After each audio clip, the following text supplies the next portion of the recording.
Morning, praise the Lord. Today, August 25th, we'll talk about Nehemiah, the book of Nehemiah.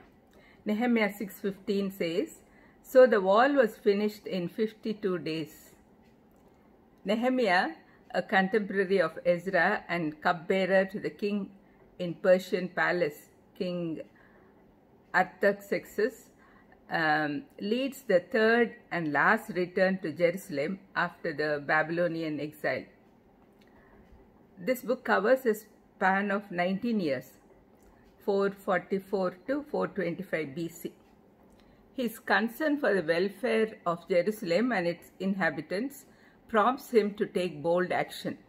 The king granted him permission to return to his homeland with all the needed provisions and licenses. With great confidence, Nehemiah challenged his countrymen to arise and rebuild the shattered walls of Jerusalem. In spite of the opposition from outside and abuse from within, the task was completed in only 52 days, a feat which even the enemies of Israel must attribute to God's enabling. The task of building was finished fast, but the task of reviving and reforming the people of God demanded several years of Nehemiah's godly life and leadership.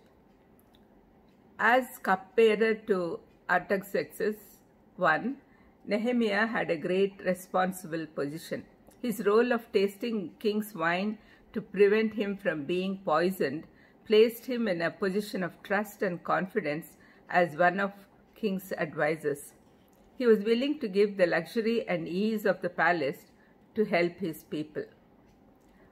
Nehemiah's prayer and fasting, qualities of leadership, powerful eloquence, inspirational organizational skills, confidence in God's purpose, quick, decisive response to problems qualify him as a great leader and a man of God.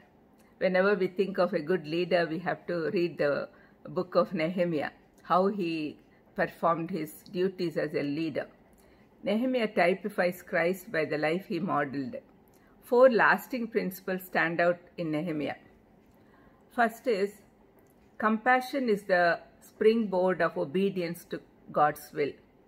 Once we have God in our hearts, the love and compassion automatically comes into our hearts. Second is, cooperation with others is required to attain God's will. God always wants us to work along with others. Third is, confidence results from fervent prayer and the exposition of the Word of God.